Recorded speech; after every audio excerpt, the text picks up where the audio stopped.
Terima kasih saudara, selalu setia menyaksikan Sahur Time. Masih bersama saya Kang Amin dan Kiai Haji Misbahul Munir.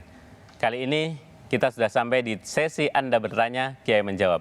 Untuk saudara yang belum mengirimkan pertanyaannya, kami masih terus menunggu pertanyaan dari Anda. Silakan langsung kirimkan melalui WhatsApp dengan format ketik nama, spasi kota, spasi pertanyaan Anda, kirim ke nomor yang tertera di layar televisi Anda. Tidak lupa saya ingatkan kepada saudara sekalian untuk terus berdonasi untuk para guru ngaji, santri majelis taklim dan pesantren yang terdampak COVID-19 di dakwah peduli COVID-19 melalui rekening BCA 291-209-0915 atau lewat situs kitabisa.com dengan memindai QR Code yang terdapat di layar televisi Anda. Selain donasi, Anda juga bisa menyalurkan zakat melalui NU Kerala Jisnu di nomor rekening yang tertera di layar televisi Anda sebesar Rp35.000 per individu untuk zakat fitrah atau untuk zakat mal silahkan dihitung masing-masing. Nah, Pak Kiai, tadi dijelaskan bahwa selama bulan Ramadan ini kita itu juga tetap nggak ngerti apakah kemarin kita ibadahnya diterima, puasa kita diterima, ataukah ngaji kita diterima, membaca Al-Quran kita diterima, sholat kita, taraweh kita diterima, qiyamul lail kita diterima, dan lain-lain. Nah, solusinya itu kira-kira gimana, Kiai? Jadi Kang Amin, solusinya adalah sederhana. Kita ini makomnya ikhtiar, berusaha. Bagaimana sekiranya kita itu ibadahnya sesuai dengan syarat dan rukunnya. Termasuk juga, jangan dilupakan Kang Amin, adalah unsur makanan yang kita konsumsi, pakaian yang kita pakai ketika kita beribadah misalnya. Ini harus diperhatikan. Karena Rasulullah mengingatkan, innallaha thayyibun. Allah itu baik. La yaqbalu illa thayyiban. Allah tidak akan menerima kecuali yang baik-baik. Kang Amin, berkaitan dengan tanda memang selalu saya tegaskan, tidak ada yang bisa memastikan. Hanya memang para ulama menyampaikan misalnya ada sebuah keterangan, ala wa inna alamata qabulil hasanah amalul hasanati ba'daha ala tawal.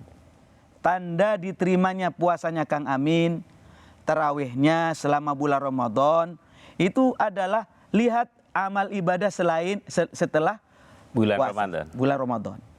Kalau misalnya Kang Amin ternyata jamaahnya makin rajin, tandanya ibadahnya diterima. Kok rupa-rupanya akhlaknya makin bagus, senang kepada orang soleh, tandanya amal ibadahnya diterima. Itu tandanya. Tapi sebaliknya, wa inna alamata raddiha, tanda bahwa amal ibadah kita ditolak oleh Allah. Aku nggak butuh katanya Allah. Antutba'ah biqabihil amal. Biasanya setelah Ramadan tambah nggak benar. Kelakuannya nggak karu-karuan. Na'udzubillahi. Itulah Kang Amin, ciri-ciri daripada amal kita diterima atau tidak. Jadi itu termasuk ngaji, Kiai ya? Ketika Ramadan itu rajin ngaji gitu kan, nyari ilmu kemana, datengin Pak Kiai, Pak Ustadz. Begitu selesai Ramadan, wassalam, dada-dada. Itu berarti ibadahnya nggak istiqomah dan menunjukkan amal selama bulan Ramadan itu biasanya kurang ikhlas, Kang Amin. Itu. Nah, salah satu cara agar kita ikhlas, Kiai, itu kan biasanya harus makan yang halal, minum yang halal, tapi seringkali yang kadang kita lupa itu akses yang kita pakai itu juga harus halal, Kiai ya. Kadang-kadang kalau zaman dulu dia makannya halal, pakainya halal, minumnya halal, naik kereta nggak bayar. Sekarang ini sudah nggak bisa untungnya, Kiai. Jadi Kang Amin, artinya semua apa yang kita lakukan ini harus mengandung sesuatu yang baik. Semua, bukan hanya makanan, bukan hanya pakaian, semua. Ada seorang ulama yang hari-harinya itu husul kepada Allah. Kalau doa hatinya tenang, nyambung kepada Allah. Satu ketika dia itu pulang dari kondangan, kan bawa besek Kang Amin. Iya, Kiai. Biasa. Setelah pulang nyampe di rumah dia makan. Ternyata setelah makan besek itu, dia kalau ibadah tidak tenang. Kalau biasanya nikmat beribadah, merasa nyaman beribadah, itu hambar. Akhirnya dia cari ada masalah apa? Dia cari solusinya, ternyata beseknya itu ada satu kue yang masuk ke dalam kuenya Kiai ini, beseknya Kiai ini. Kiai ini nggak sadar miliknya sebelah, cuma masuk kepada PC-nya Kiai. Lah ini padahal tidak disengaja, Kang Amin. Itu mempengaruhi. Sebenarnya makanan haram itu disengaja atau tidak disengaja mempengaruhi kepada perilaku. Ada sebuah ungkapan begini. Wabil jumlah fajami'ul ma'asil lati yaf'aluhal abdu. Kesimpulannya, kalau ada orang berat beribadah, senang berbuat maksiat, innama sababuha aklul haram. Sebabnya itu makanan haram, Kang Amin. Karena itu, faman akalal haram, kalau makanannya haram, wa talaba ayya'mala ta'at, mau ibadah, itu berat. Kalau dia melakukan tidak ikhlas. Karena itu hati-hati, tetap waspada, jangan sampai kita itu kalau beribadah ada makanan atau unsur-unsur pakaian dan fasilitas yang haram, Kang Amin. Baik, Masya Allah. Detail sekali penjelasannya, Kiai. Ya, nah, Kiai, lanjutnya ada pertanyaan dari pemirsa, Kiai. Bapak Yanto di Brebes. Apa sebenarnya hakikat dari ibadah itu, Pak Kiai? Kang Amin, ibadah itu esensinya adalah pengabdian. Karena kita diciptakan oleh Allah, wa ma khalaqtul jinna wal insa illa liya'budun. Jadi kita diciptakan oleh Allah termasuk jin, tujuannya beribadah. Beribadah artinya mengabdi. Mengabdi kepada Allah ada hubungannya langsung yang kita kenal dengan ibadah mahdoh. Ibadah yang murni hubungannya langsung dengan Allah. Misalnya sholat itu, Kang Amin. Baca Quran itu hubungannya mahdoh, langsung kepada Allah. Ada juga ibadah ghairu mahdoh, yakni pengabdian kepada Allah tapi tidak langsung. Misalnya kita berdonasi, kita berinfak, ngasih makan kepada orang yang kelaparan. Nggak ada hubungannya langsung. Tapi karena diniatin beribadah, menolong agar orang kuat ibadah, itu akan bernilai ibadah. Itu, Kang Amin. Itu termasuk bagian pengabdian kepada Allah Subhanahu wa Ta'ala. Jadi sepanjang hidup, selama masih ada hayat di kandung badan, masih hidup orang itu, Ya. masih harus ibadah, Kiai. Harus jangan lepas ini. Kita bangun tidur sampai tidur kembali, nilai ibadah itu jangan sampai lepas. Jadi bukan artinya ibadah itu harus sholat terus, tidak. Harus baca Quran, tidak. Tapi membantu sesama, menjadi orang yang bermanfaat di lingkungannya. Itu bagian daripada ibadah, Kang Amin. Ya, meskipun kita sedang sakit, itu juga tetap harus ibadah, Kiai, ya? Bisa ibadah, misalnya dengan berdoa. Gitu. Nah, Kiai, ada pertanyaan dari Bapak Ahmad di Tangerang. Iya, Kang Amin. Pak Kiai, untuk orang yang menderita penyakit stroke, apa hukumnya jika ingin beribadah? Gimana caranya? Rasulullah Shallallahu Alaihi Wasallam mengingatkan, apabila saya perintah kepada kamu soal ibadah, soal amalia, fa'tu minhu mastata'tum, kerjakan sebisanya. Misalnya dengan Bapak tadi, Pak Ahmad di Pak Tangerang. Ahmad, saya nggak bisa sholat berdiri, Pak Kiai, tidur. Benar nggak, Amin? Bener, Kiai? Nggak bisa tidur, ya hanya bisa matanya kedap-kedip, ya matanya doang. Nggak bisa, Pak Kiai, tapi hatinya masih sadar. Ya hatinya saja. Itu artinya beribadah. Saya setruk, nggak bisa ngapa-ngapain. Bisa ibadah sebisanya. Yassiru wala tu'assiru. Mudahkan agama ini, jangan dipersulit. Allah itu pinginnya agama itu gampang. Dengan beragama orang nyaman, dengan beragama orang jadi nikmat. Itu pinginnya Allah begitu. Bukan dengan beragama kok jadi repot kita urusan. Itu tidak diinginkan oleh Allah, Kang Amin.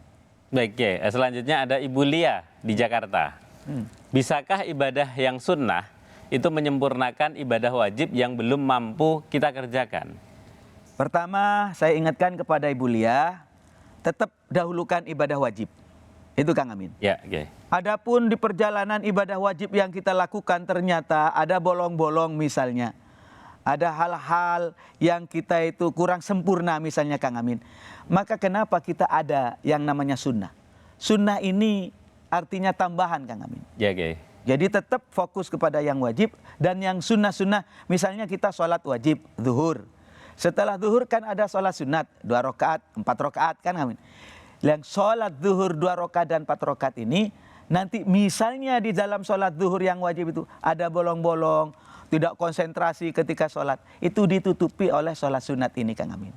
Baik, Kiai. Nah, itu kan ibadah yang sifatnya mahdoh, sudah jelas tata caranya ya, seperti sholat, seperti puasa sudah jelas. Nah, Pak Kiai tadi menjelaskan bahwa ibadah itu bukan hanya yang sudah jelas seperti itu, tapi hal-hal lain selama itu baik, itu juga tetap menjadi ibadah. Nah, ada pertanyaan dari Bapak Waluyo di Jombang. Ya.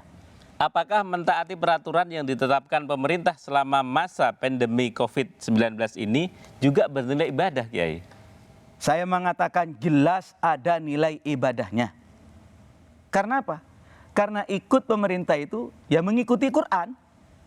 Katanya Quran, atiullaha wa atiur rasul wa ulil amri minkum. Taatlah kepada Allah, taatlah kepada Rasul, wa ulil amri. Ulil amri itu pemerintah yang ngurusin kepentingan masyarakat.